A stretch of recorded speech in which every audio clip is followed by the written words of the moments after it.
Hey everybody, welcome to What's Up Wednesday. Over the past couple of weeks, I've posted or actually shared a couple of LinkedIn posts of what some may consider people doing dumb things, but they really got me thinking. One was an excavator operator on the top of a rock face above what looked like a construction site, and he's crawling at the very top on the slope and loses control of the excavator, which tumbles at least 100 feet, surely to the operator's death.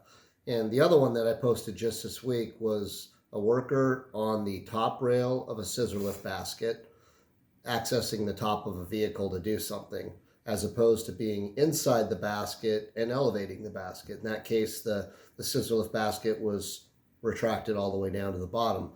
So it got me thinking a little bit about the importance of effective training.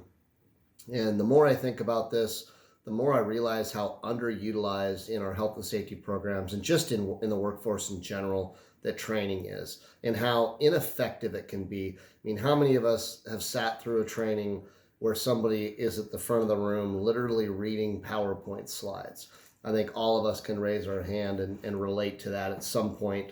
And when I think about training, I know that I used to get nervous before I would teach a class, but I would always feel exhilarated afterwards because I had so much passion for whatever it was I was going to be teaching. And I really wanted those students to walk away retaining as much as possible from that training. And I think when we focus on training, again, as I mentioned, I think it's underutilized. I think that way too often we make the assumptions that somebody's been trained, they're coming in with the skills, the experience, and they know what they're doing. And that's a big mistake. That's why we end up with accidents. That's why we end up with things going wrong.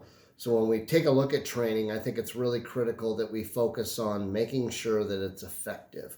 And there are 4 different areas that I feel, and many would back me, that training has to kind of hit the target. The first one is you have to have an audio component, which is more or less somebody talking about a specific topic, whatever it might be. I'm not as big of a fan of online training. They have their place and they have an audio and a visual component, but I don't find them as effective as dialogue. And when I say audio, I like dialogue back and forth, not a one-sided delivery. The other piece of that would be a visual component, something that allows people to see what you're talking about. It might be an accident scenario. It might be a hazard that you're trying to showcase.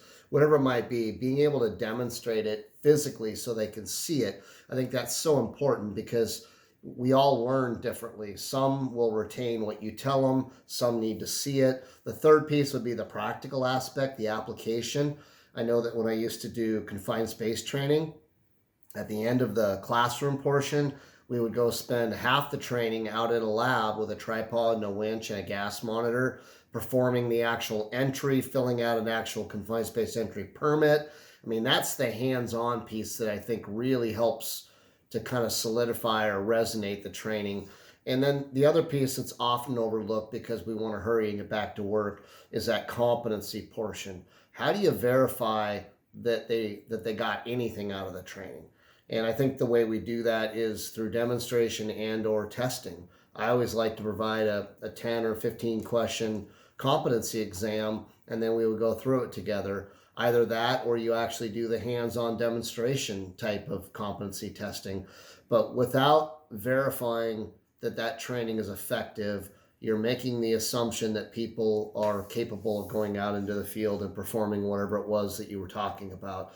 I think the other component that's super important is after the training, going out and physically walking around and observing the workforce doing whatever it was that you were training and making sure that they're demonstrating and showing that they retain that. So think about that. Think about your training program as we're going into winter. It's a really good time to revamp it and focus on those 4 components, the audio portion, a visual, some kind of a visual portion, a hands-on portion, and a competency portion. If you focus on all 4 of those, you're going to hit the broadest spectrum of the workforce effectively. So think about that, and we'll see you here next Wednesday.